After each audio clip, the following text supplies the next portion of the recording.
അങ്ങനെ ബേക്കൽ പുളിമൂടിലെ വാക്കെല്ലാം കഴിഞ്ഞ് വന്നപ്പോൾ എനിക്ക് വല്ലാത്തൊരു ക്ഷീണം എന്ന് പറഞ്ഞാൽ എന്താ കുറെ നടന്നില്ലേ, അപ്പൊ എന്തെങ്കിലുമൊക്കെ കഴിക്കണം തോന്നിയപ്പോൾ റിഫ്രഷ്മെന്റ് വന്നതാണ്. അപ്പൊ ഇവിടെ ഒരു സ്ഥലത്ത് സ്പെഷ്യൽ ഒരു ഐറ്റം കിട്ടും. ഇതാണ് എന്താണ് ഐസ് ചുരണ്ടി. കേട്ടിട്ടുണ്ടോ? ഇല്ലല്ലോ, നോക്കാം ഐസ് ചുരണ്ടി എങ്ങനെയാണെന്ന്. ഐസ് ആദ്യം ചുരണ്ടുന്നു ഒരു കപ്പിലേക്ക്. ഐസ് ചുരണ്ടി വളരെ ഡിഫറെന്റ് ആണ്. കണ്ടോ, ചുരണ്ടി ഐസിന്റെ മുകളിലേക്ക് ബീട്രൂട്ടും വിനീഗർ, പച്ചമുളക്, ഉപ്പ് എല്ലാം കൂടി ചേർത്ത് ഇങ്ങനെ പിക്കിൾ ചെയ്ത് വെച്ചിട്ടുണ്ട്. ചുരണ്ടിയ ബീട്രൂട്ട് അത് കുറച്ച് ഒഴിക്കുന്നു വിത്ത് സിറപ്പ്. വെള്ളരിക്കയും അതുപോലെ തന്നെ ഒരു വിനീഗർ സിറപ്പിൽ ഉപ്പ്, വിനീഗർ, പച്ചമുളക് ഇതെല്ലാം ചേർത്ത് വെച്ചിട്ടുണ്ട്. മിക്സ് ചെയ്ത് തന്നു. ആദ്യമായിട്ട് ഒരു ഡിഫറെൻറ്റ് സ്റ്റൈലിൽ ഒരു ഐസ് കഴിക്കാൻ പോവാണ്. കണ്ടല്ലോ, സാധാരണ എപ്പോഴും ഐസ് എന്ന് പറഞ്ഞാൽ മധുരമാണ് നമ്മളുടെ മനസ്സിൽ. മധുരമല്ല, നല്ല പുളി, ഒരു ചെറിയ പുളി, ഉപ്പ്, ഇച്ചിരി എരിവ് എല്ലാം കൂടി മിക്സ് ചെയ്ത ഐസ് കൂടി വരുമ്പോൾ എന്താ സ്വാദ്. Very refreshing. ഇത് ശരിക്കും ഇവിടെ വന്നാൽ മാത്രമേ കഴിക്കാൻ പറ്റുള്ളൂ. ഈ ഭാഗത്ത് മാത്രം കിട്ടുന്നതാണ് അല്ലേ. അതെന്താ സാധാരണ വില? 5 രൂപയേ ഉള്ളൂ. എന്ത് ലാഭം. ഇവിടെ വരുന്ന എല്ലാ ടൂറിസ്റ്റുകളും ഇതാണ് തള്ളുക അല്ലേ, കൂടുതൽ ഡിമാൻഡ്. പിന്നെ ഇതിൻ്റെ തന്നെ എനിക്ക് മധുരം കൂടുതൽ ഇഷ്ടമുള്ളതുകൊണ്ട് ഒരു മധുരം കൂടെ ചെയ്തത്.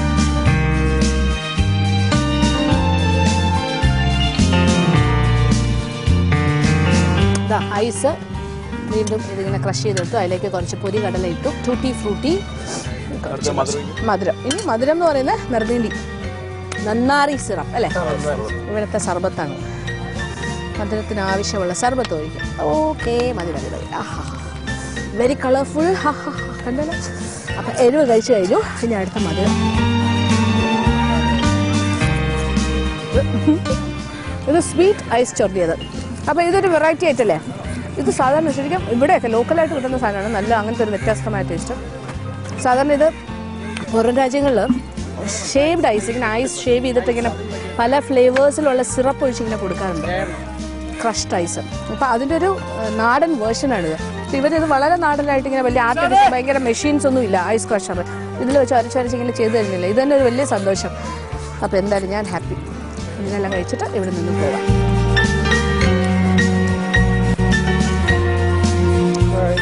ഇതാരാ? എന്താ പേര്? ഇങ്ങനെയൊക്കെ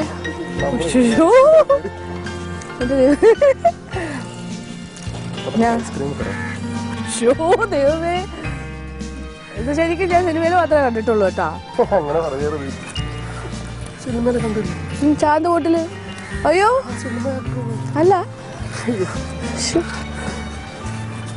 ഞാൻ ആക്ടറൊന്നല്ലേ ചേച്ചി, ഞാനിവിടെ ചില്ലറ വ്യാപാരമൊക്കെ നടക്കുന്നതാണ് ചേച്ചി. അയ്യോ, നാട്ടുകാർ തല്ലിയാണ് എന്നെ എങ്ങനെ ആക്കിയത്. അപ്പൊ ഉള്ളി ഇത് എന്താണെന്ന് എനിക്കൊരു പിടിയുണ്ടതില്ല. അതെന്താ ആക്ടിങ് ആണോ? ആക്ടിങ് അല്ല, ആക്ച്വലി ഇപ്പൊ ശരിക്കും കുടിച്ച പോലെ ഇരിക്കുന്നു. നേരത്തെ ചാന്ത കൂട്ട സ്റ്റൈൽ. എന്താ സംഭവം? കുടിച്ചിട്ടുണ്ടോ?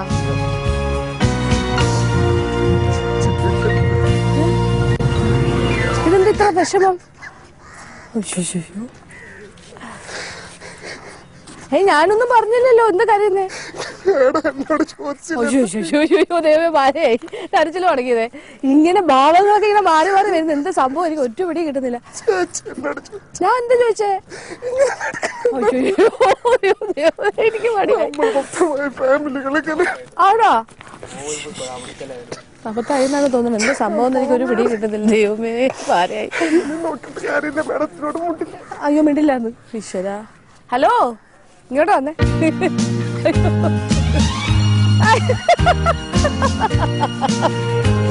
എനിക്ക് വയ്യ.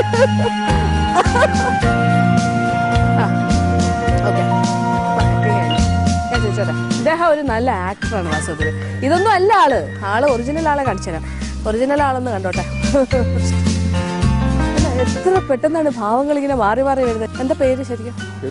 ഫിറോസ്. ഫിറോസിനെ ഞാൻ ഹാർബറിൽ വെച്ച് ഒന്ന് കണ്ടേ, ചെമ്മീനെടുത്താണ്. Okay okay.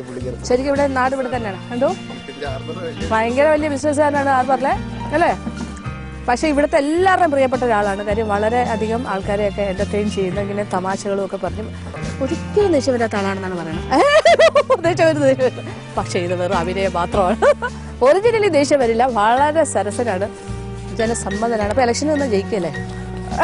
ചെട്ടി പെട്ടെന്നാണ് ഭാവങ്ങൾ മാറുന്നത്. എന്തായാലും സന്തോഷം പരിചയപ്പെട്ടതിൽ ഇങ്ങനെ ഒരു ആളിനെ, അല്ലേ? ഇത്രയും ടാലൻ്റ് ഉള്ള ആൾക്കാരൊക്കെ നമ്മുടെ ചുറ്റുമുണ്ട്, നമ്മൾ അവരൊന്നും അറിയുന്നില്ല എന്നുള്ളതാണ്. എന്തുകൊണ്ട് സിനിമയിലൊന്നും പോയില്ല, ആക്ടിങ്ങിലൊന്നും? ആൽബമൊക്കെ ചെയ്തിട്ടുണ്ട് അല്ലേ? ഓക്കെ. പക്ഷെ അവസരം കിട്ടിയാൽ നല്ലതായിട്ട് കയറി വരാൻ സാധിക്കുന്നു തോന്നുന്നു അല്ലേ? Anyway all the best. ഞങ്ങളുടെ എല്ലാവിധ സഹകരണം ഇപ്പോൾ ഇതിൽ കണ്ടു കഴിഞ്ഞിട്ട് ഏതെങ്കിലും ഒക്കെ എന്താ പറയുക സിനിമ ഡയറക്ടേഴ്സോ സ്ക്രിപ്റ്റ് റൈറ്റേഴ്സോ ഒക്കെ ശ്രദ്ധിക്കുകയാണെങ്കിൽ തീർച്ചയായിട്ടും അവസരം ഉണ്ടാവും. എന്തായാലും എല്ലാവിധ ആശംസകളും. ഓക്കെ.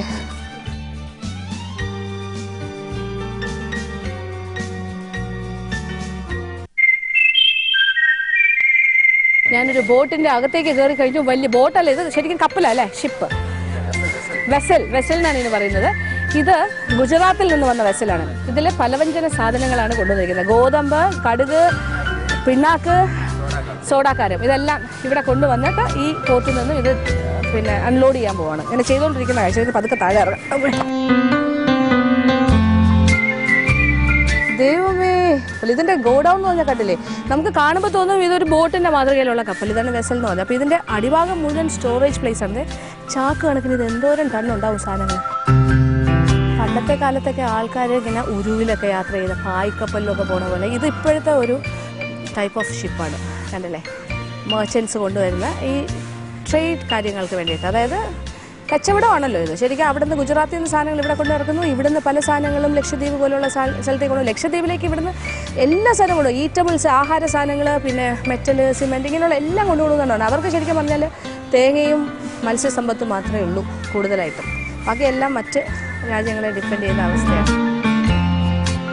കപ്പലിൻ്റെ അകത്ത് കയറിയില്ല എന്ന് വേണ്ട. ഗുജറാത്തിൽ നിന്ന് ഈ ചരക്കുമായിട്ട് ഇവിടെ എത്താൻ ഈ ബേപ്പൂരിലെത്താനായിട്ട് 7 ദിവസമാണ് കടൽ മാർഗം എടുക്കുന്നത്. ഇങ്ങനെ ഡ്രൈവ് ചെയ്ത് വരും. നമുക്ക് അവരുടെ ശരിക്കും ഡ്രൈവിംഗ് റൂമാണ് ഇത്. അവരുടെ ബെഡ്റൂം, ഇതിനകത്ത് കിടക്കാനുള്ള സംവിധാനങ്ങൾ. എന്ത് രസം ഈ കപ്പലുകളുടെ ഇടയിൽ ഇങ്ങനെ നിൽക്കുന്നു.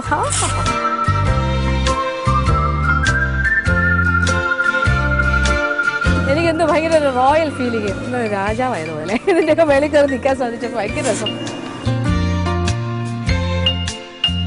കപ്പലിനെയൊക്കെ തേച്ച് മിനുക്കുകയാണ് നന്നായിട്ട് ഇവിടെ കൊണ്ടിടുമ്പോൾ. അപ്പോൾ ആ നങ്കുരമിട്ട് കിടക്കുന്ന ഈ ഭാഗം എന്ന് പറഞ്ഞാൽ ഇത് പോർട്ടാണല്ലോ, അപ്പോൾ നല്ല ഡെപ്ത് ഉണ്ടാവും, നല്ല ആഴമുണ്ട്.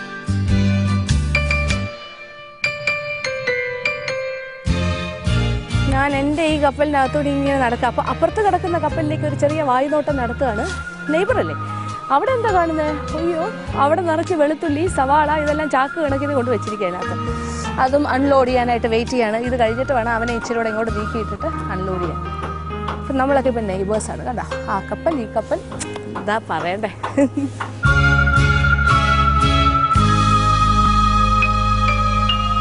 എന്തായാലും ഈ ബേപ്പൂർ പോർട്ടിലെ രസകരമായ കാഴ്ചകളെല്ലാം കണ്ട് ഞാൻ കുറച്ച് നേരം ഇവിടെ നിൽക്കാൻ പോകണം. ലോഡിങ് കാണാൻ നല്ല രസമില്ല. ഇങ്ങനെ ക്രെയിനിൽ സാധനങ്ങൾ കയറ്റുന്നു.